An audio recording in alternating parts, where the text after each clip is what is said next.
Hello and welcome to WhatCulture Wrestling. I'm Andrew Pollard. Today I'm joined by one half of the NWA Tag Team Champions, Mr. Eli Drake.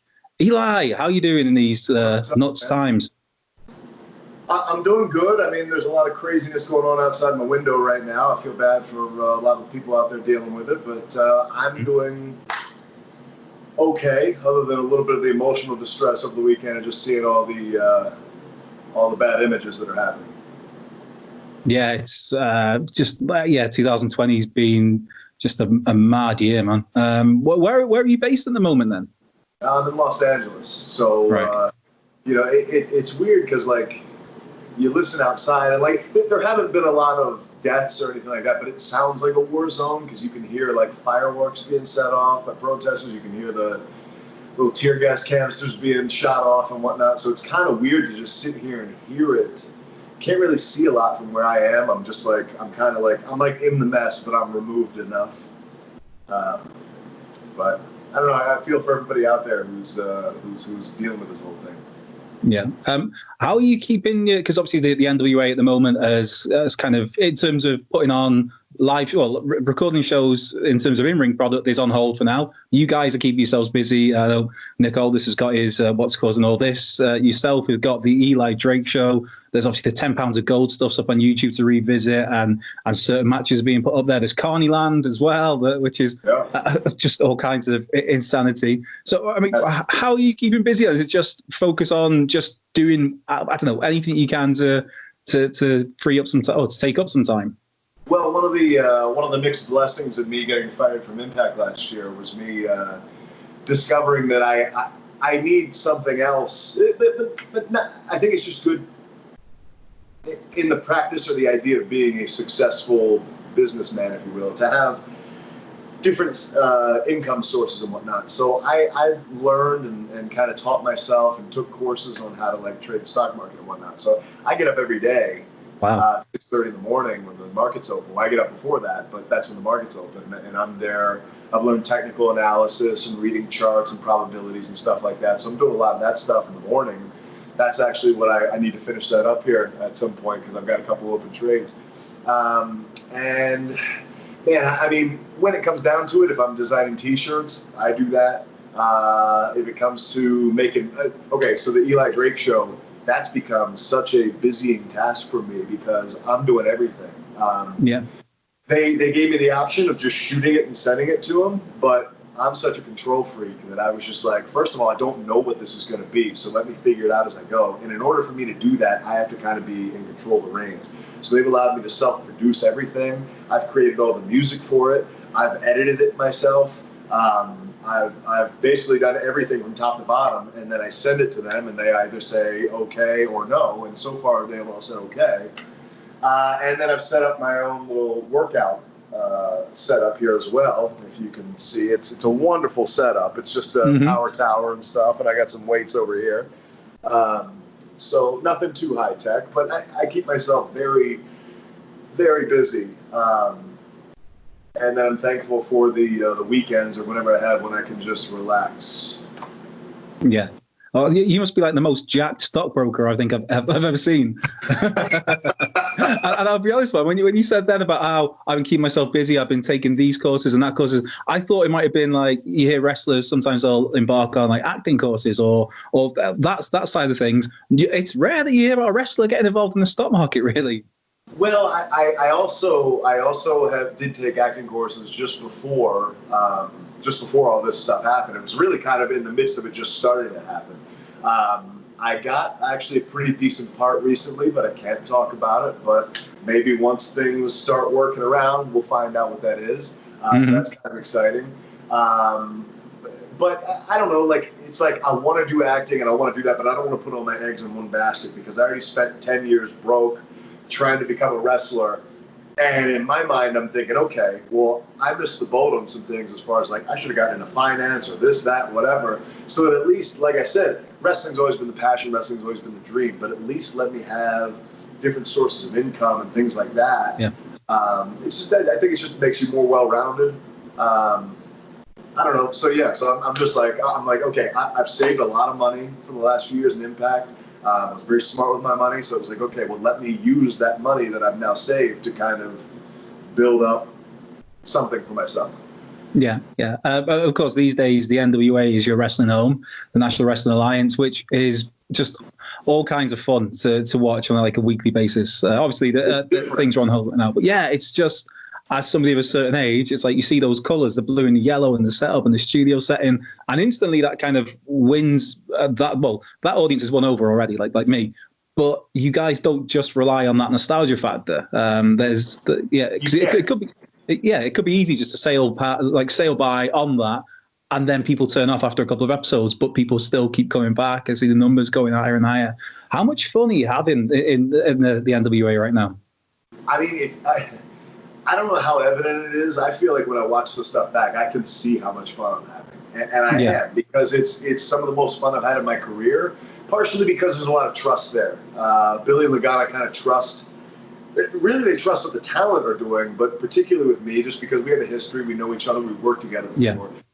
But, I can remember the very first day we all showed up in Atlanta, Billy was just like, I want you guys to take chances. He was like, aside from, maybe creating your own storylines that we haven't approved or anything like that, they're like, within the confines of the storyline, we want you to take chances and do stuff and create within that space.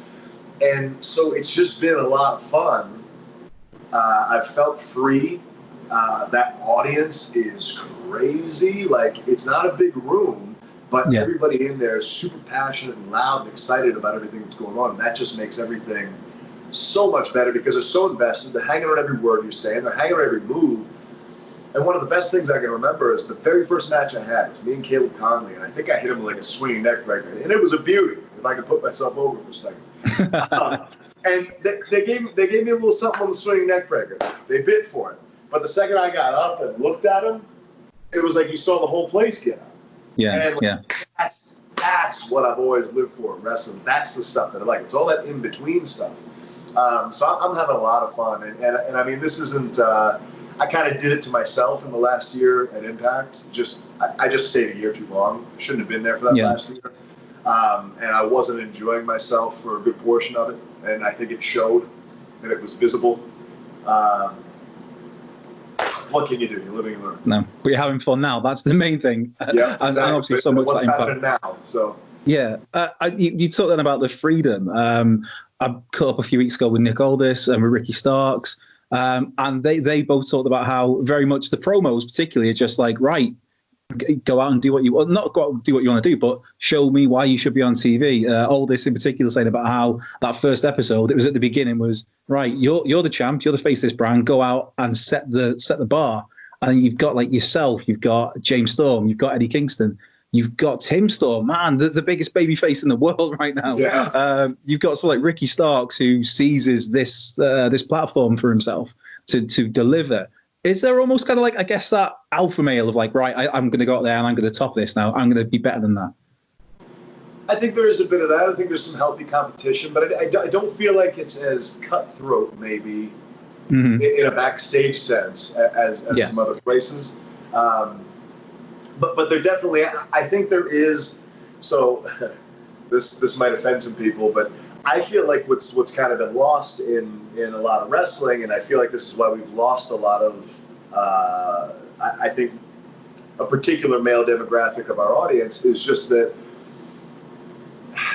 there's been a huge focus on like goofy, funny, almost, I don't know, but just like characters that don't speak to, I guess, like I'm going to sound like I'm like this conservative middle America guy, and I'm not, but like that doesn't speak to, like, I guess, like the like a guy like my dad, I guess, who's like this testosterone laden like man's man, and that stuff all has its place. But I don't know, when I look at a guy like Eddie Kingston, Nick Aldis, myself, James Storm, just the way we present ourselves, like we are like masculine ass dudes who just sound and look and feel like we want to fight. And I just feel like that's a call back to what wrestling's always been. And in some weird way, it's gotten lost where wrestling's kind of become this strange sitcom. And there's always been a sitcom element to wrestling that shouldn't go away. Don't get me wrong. I'm not saying eliminate that, but it should be a part of it. It shouldn't be the whole thing. And I feel like wrestling's kind of become that almost as a whole now. And I think that that's the refreshing thing. And I know I'm sounding like I'm just, towing the company line and being like, oh, I'm the company man. But it's just legit. Like when you sit and watch it, it's like you can feel like, okay, Trevor Murdoch, like even the Tim Storm, who's like the most white meat babyface ever. He's still just like this tank of a man. Yeah. I don't know. It just feels a certain way where you're like, okay, these dudes. There's a feeling of legitimacy. I feel like to where. Yeah. I don't think most people in the audience want to pay to see themselves in the ring. And I feel like there's a lot of that. Now, you might want to see parts of yourself in somebody, but you still, in a sense, want to see like these larger-than-life characters and these personalities and whatnot. I don't know. I'm getting preachy now, and I don't mean to do that. So, but I feel like, to me anyway, that's the appeal for me to the NWA. Yeah, I'm trying to think the line Nick said, and it was in our interview, and it was something along the lines of, "I don't want to celebrate mediocrity anymore." As in, it's okay to have some people in your company who look a little bit like the average man on the street, sort of thing, but you need some of the guys who look like grown-ass men who've been in fights, who can kick some ass and are larger than life in the true sense of, I guess, the old cliche of if you walk through an airport, it's like, oh God, that guy's a wrestler because he's just built like a tank. And that's not even saying you don't have to be built like a bodybuilder. It's like just look like, or really be a guy who, I mean, like, I don't know, like, again, I go back to Trevor Murdoch. He's not a big muscular dude or anything, but he looks like a roughneck who would possibly break your ass, you know? So it's like, those kind of things are just what I keep in my head, or like, I don't know, but, so I follow what you're saying, and I think that's the appeal for me with the NWA. If I was a fan, if I'm just looking at it that way, I don't know. It has that old school appeal, but it's not, like you said, it's not just leaning on that and relying on that. Yeah. Because it could just easily be just the crutch of like, right, we're going to get the colours back, we're going to get the logo back, we're going to have the studio set in, and that's it. We're just going to fall on nostalgia, but it doesn't. And I think one of the great things is the hour, the hour, that time is used so well, where the first time you see somebody, within a few minutes, you know exactly what they're about. The people come. I think when you said legitimacy, that's like the key word to me. You watch it, and these people feel, whether it's the men, whether it's the women, whether it's the tag teams, whatever, they feel like they're there. They want to fight. There's a reason for them fighting, and in the matches, it's like they're there to win. It's not a case of how many whatevers I can pull off and how many dives out the ring and how many false finishes we can get. It's like, the matches are a lot quicker than maybe some other TV products are out there, but they feel consequential and they feel like every win means something. Well, and the thing with that is like, okay, so with our TV show, it's all to build to a pay-per-view, which is how wrestling kind of always been. But at the same time, with those matches, it's supposed to be short and succinct. So now it's like, you get in, you show some personality at the desk, you show some personality in the ring, you hit a couple of your snappy signature moves, and then do all the stuff in between, and you get out. And now we've got something to build to with pay-per-view, but it's also just a little piece of those characters to where you're not getting oversaturated. You're not going to have these guys fighting 3-4 weeks in a row, and then they get to a pay-per-view and fight again when they've already fought each other 800 times. It just, like, to me, it doesn't make sense. If you're going to have how many times did Hogan and Andre wrestle before they wrestled in WrestleMania 3? They didn't. How many times did Austin and Rock wrestle before then? They didn't. They might have had some run-ins. They might have had some stuff where it was like some fights, whatever, stunner, rock bottom, something. But otherwise, the only match that they had one-on-one happened at the big money event. And that makes sense. That's not to say you can't have like main event pay-per-view quality matches on TV, but make them mean something, make them worth something. And if you have a feud, there's no reason to pay that feud off every single damn week. Yeah. No, I agree. It's like the more you see something, the more it loses its uniqueness, its specialness. If you were seeing Rock and Austin every night on Monday Night Raw having 15-minute matches every week, it's like, well, why do I care when they're wrestling at WrestleMania? you lose that a bit. The tension and the anticipation is in the promo and the dare to come and fight me or whatever. And, you know, you never quite get completely what you're waiting for. And they give you a little bit and you're like, come on, so close. We're so close. Then they come back and they do it again. It was about to pop off. It didn't make it there.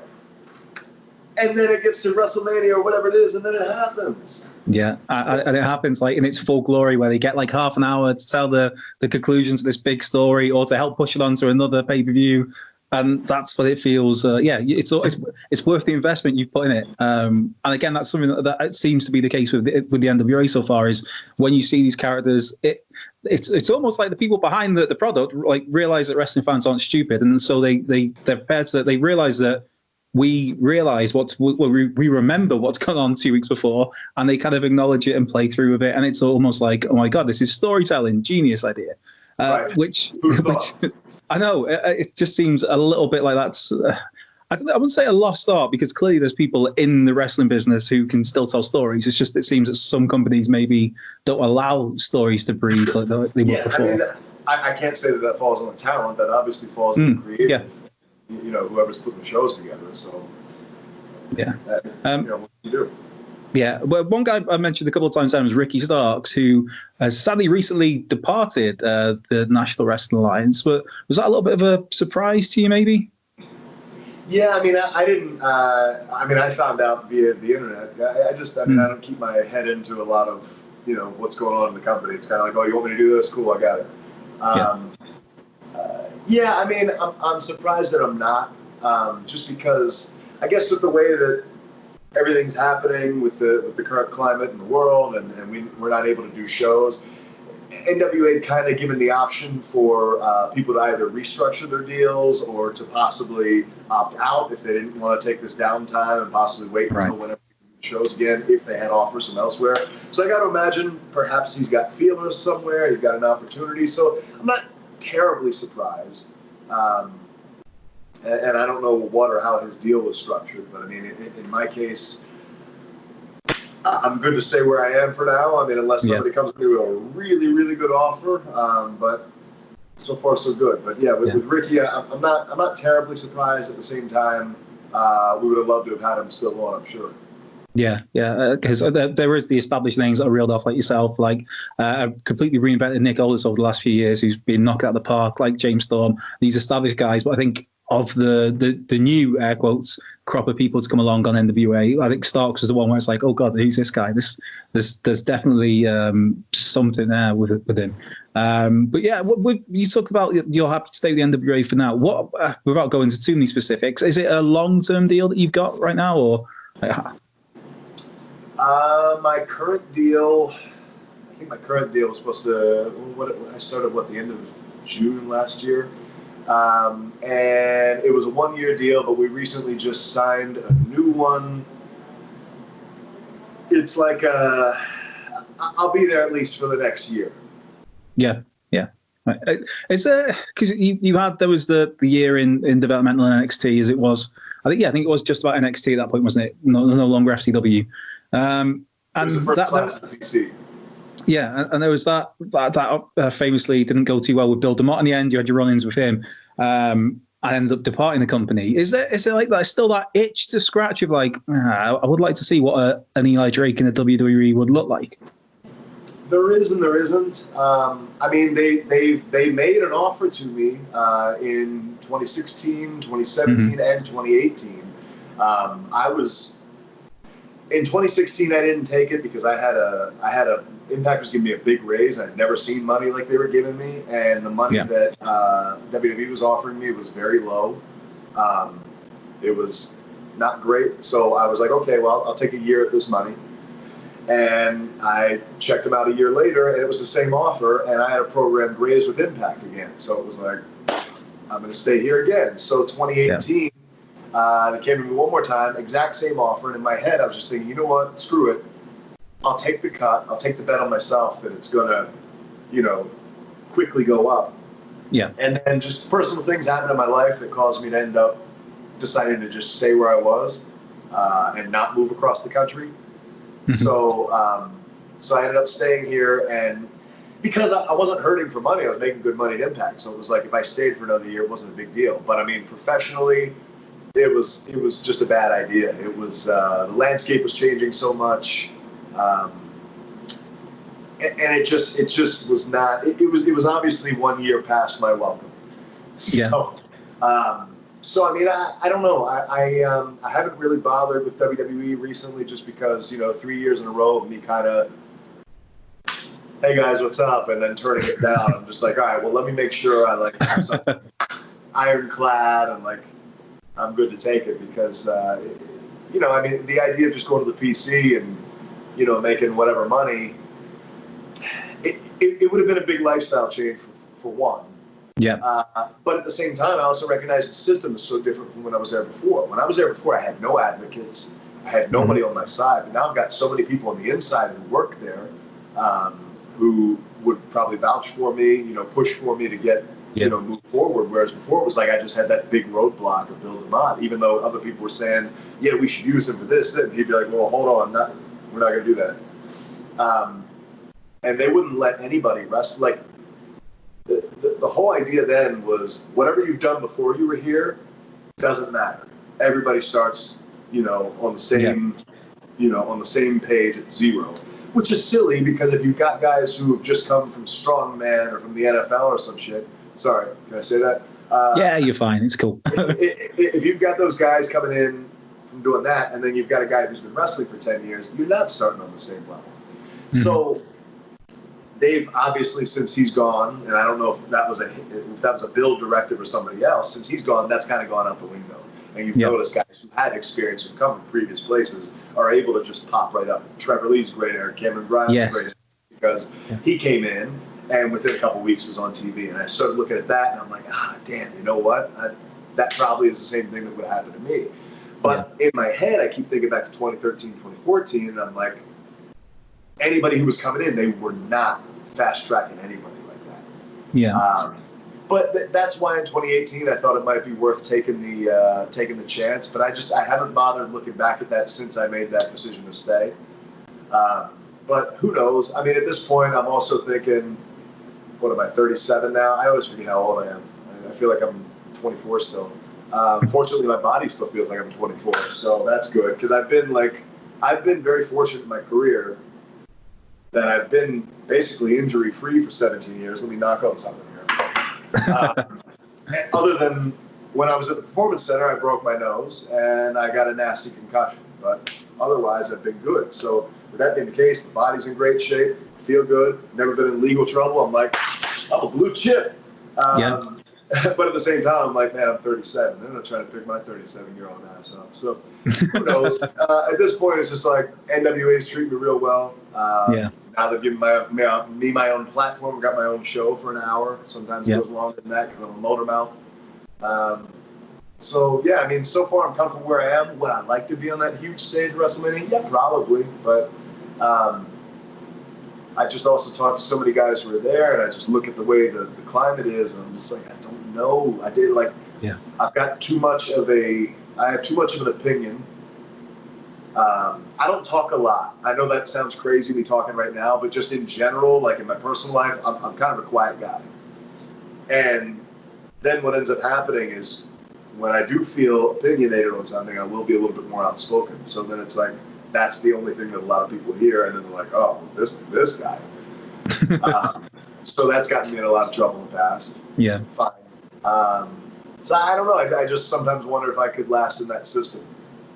I think from the outside looking in, there was always that worry as a fan of when certain guys who've been elsewhere and established themselves, but because it wasn't done in WWE, there's that like, oh, are they gonna, like, is AJ Styles going to be AJ Styles? Thankfully, he's been, no pun intended, phenomenal there. He's been knocked out of the park. But when he first signed, it was like, are they going to call him AJ Styles? Is he going to go to NXT? And it was the same with Samoa Joe. It's like, is it all of a sudden he's going to be Joe Samoa or something? Are they going to change things?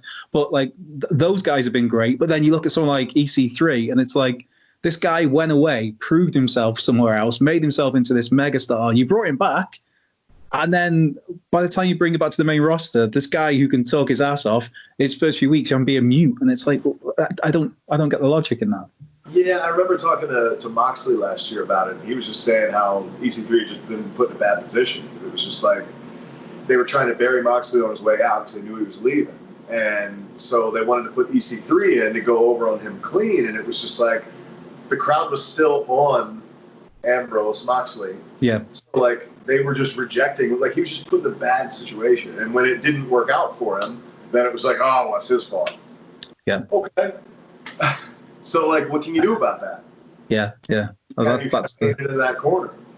Yeah. And has there been the negotiations and flirtations with not negotiations, but loose talks with AEW at any point as well? I'm sorry, would say it again? Has there been any kind of loose talks at any point with All Elite since that came around?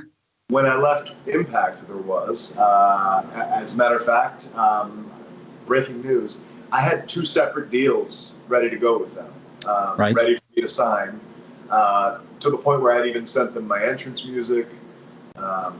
Like we were about to be go, and then some things just fell through, and it didn't end up happening. But yeah, they sent me one deal, we renegotiated. They sent me another. They were just waiting on my signature, and but it didn't happen. Yeah. So I think that's the point now where I guess it's kind of rewarding for you, for somebody who didn't have the greatest time in NXT, as it were, with Build 'Em Up, and then you've gone away and you've, like EC3 in a way, you've gone away and made yourself a star, where now you've got the biggest companies in the world knocking on your door. And especially now when there are so many companies. I mean, the NWA is getting a whole load of new exposure these days. It's brilliant to see that you've got WWE, you've got AEW, and it's like pretty much you're one of those guys now where if you wanted to be, you could essentially have your pick of wherever you wanted to go. I'd like to think that, but who knows? I always feel like you pissed off. I always feel like people look at me like I'm too much trouble, but it's funny because things always get twisted. I've always had this. It's always been said about by different people that I'm a jerk and this and that and whatever. And I would always ask, like, who have I ever been a jerk to? Nobody can ever give an example because I've never been. It's usually a matter of how I carry myself. And a lot of times when I go in the locker room, especially if I don't know people, I stay to myself. I say hello, shake hands, whatever, and then I just go and I kind of be by myself because I don't have anything to say to people.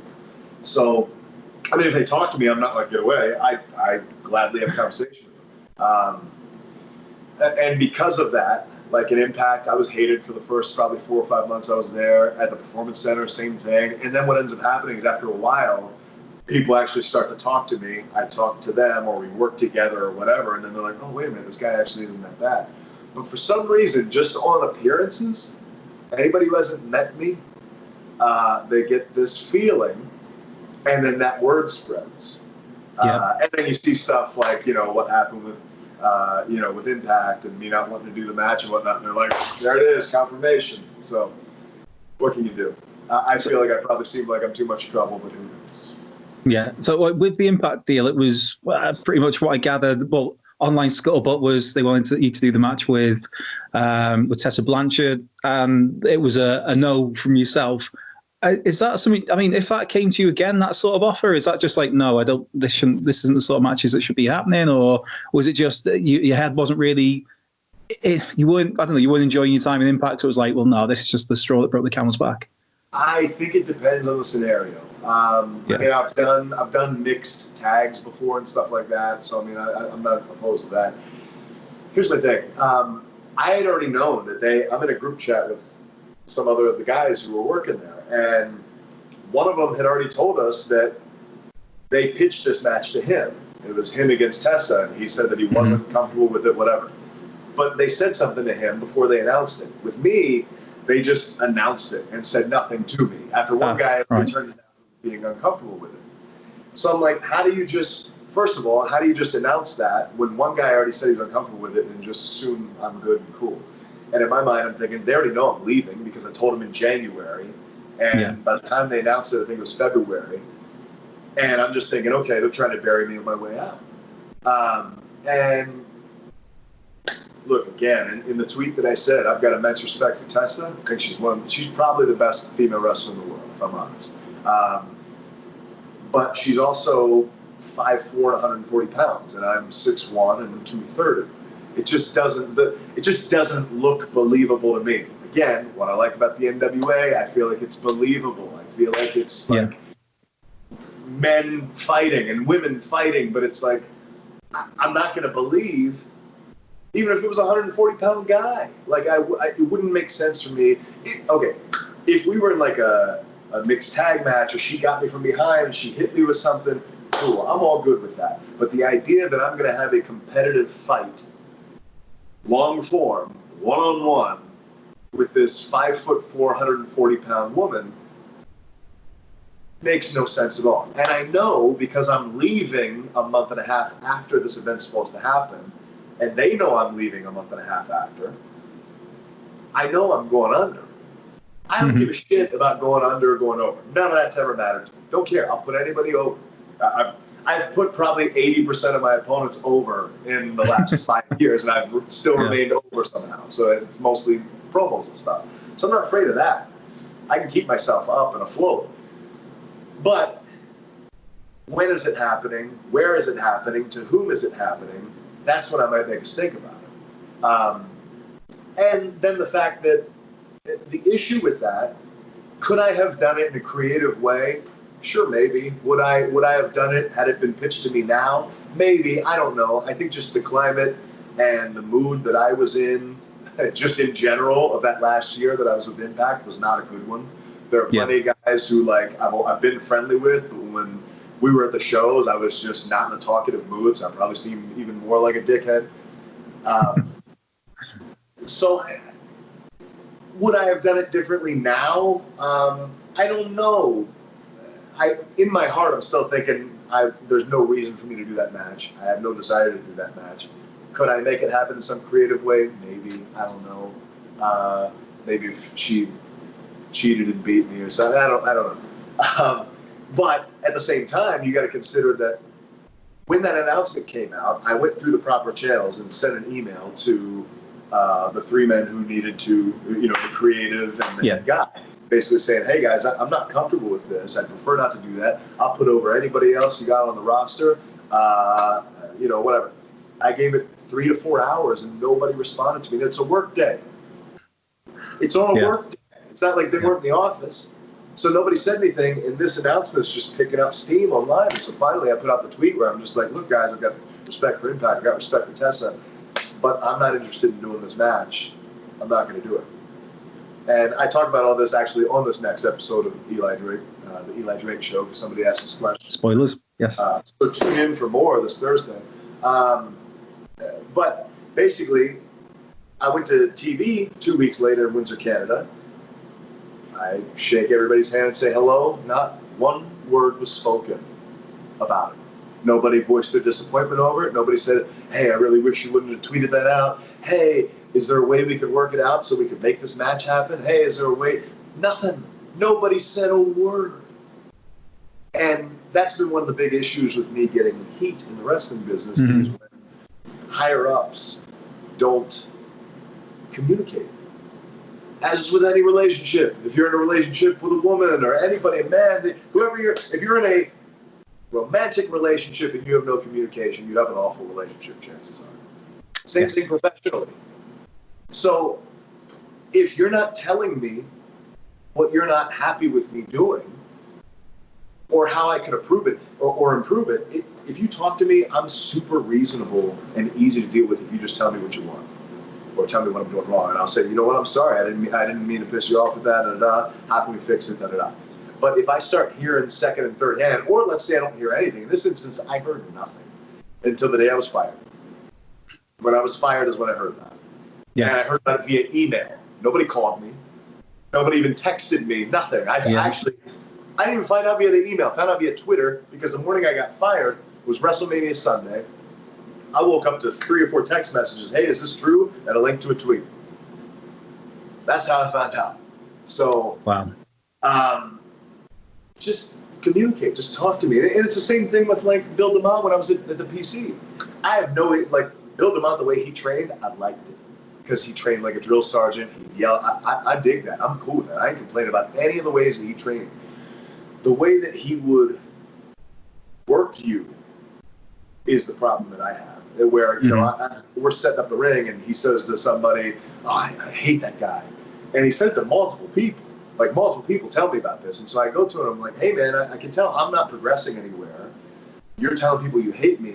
We don't have to be best friends, but if you're hating me is keeping me from moving forward, then I have no reason to be here. Mm-hmm. And he baby faces me, no, it's not, whatever. Okay, cool. And then a week later, I find out that I have heat because I went and just encountered him for that. That's stupid. Just talk to me, communicate to me, tell me what your issue is, tell me what you'd like me to change. I will gladly comply. But when I start getting stuff second and third hand, now I'm wild out, and then that's when shit goes crazy. So again, to go back full circle back to the NWA, that's what I like about these guys. We don't always see eye to eye on everything, but Lagana and Billy, when they've had an issue with anything, when they wanted me to change something, they tell me, they let me know. And so we just talk about it, and I fix it, and I give them what they want. Yeah, like a conversation like grown adults. Crazy. It's insane. I know. I'm slightly wary of the times. I know you said you've got to shoot off to go and do some stock market shenanigans. But just to quickly wrap up, I mean, the Impact time, you talk about the last year was horrendous for you. But what do you look back at and think? I don't want to oversell it. It wasn't horrendous. It was just, it was overstayed. The first little bit of it was bad just because they expected that I was leaving. So when I ended up staying, it was like they didn't know how to write me in. So I had these ridiculous little add-ons in the show where I was just doing like the open challenges that went nowhere. But it was a fine time. It was just a frustrating time. Yeah. I enjoyed the pay, I'll say that. But anyway, continue. So when you look back on that run in general in Impact, I mean, what are the highlights for you that stand out as I really enjoyed that. That was a really fun time. That was a really good program. Or I love working with that guy or girl or whatever. What's the highlights that stand out for you? Man, I'll tell you one that really surprised me was, and this was kind of toward the beginning of my run, was me and Grado. I was, when they told me I was going to do a program with Grado, I remember just being like, oh, this is going to be awful. This is going to be so bad. And that's no disrespect to Grado, but my limited knowledge and seeing what he'd done on Impact, there wasn't a lot of oomph behind a lot of the stuff I'd seen that he was doing. But that's also because of the way he was booked. Mm-hmm. So when we started doing our stuff, it was perfect because you've got the straight guy in me and the goofy guy in him, and it kind of just worked perfectly together. So that was a lot of fun. I mean, getting to run with the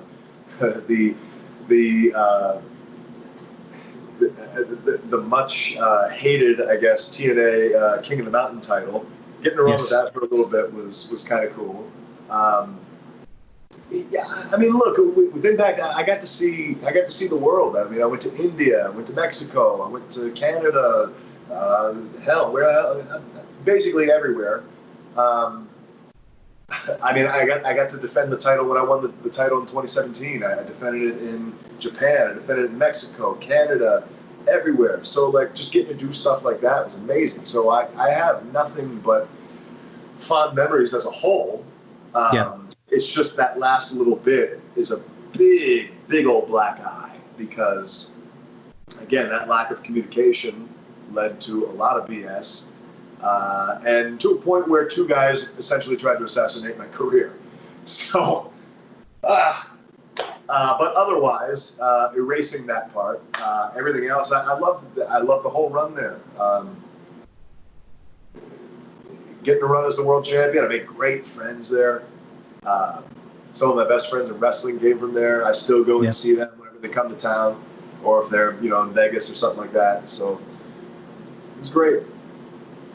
Yeah, and obviously now you're in the NWA, one half of the NWA World's Tag Team Champions with kind of your on-off friend, rival, whatever. You and James Storm been mixing it up over the years. Like that dynamic, again, you just seeing you smile now. You talked about how much fun the NWA is, and just seeing you two together. It's like you just have a blast when you're cutting promos together on the little table with, say, David Marquez or whatever, and it comes through like that. This is just you're having an absolute blast.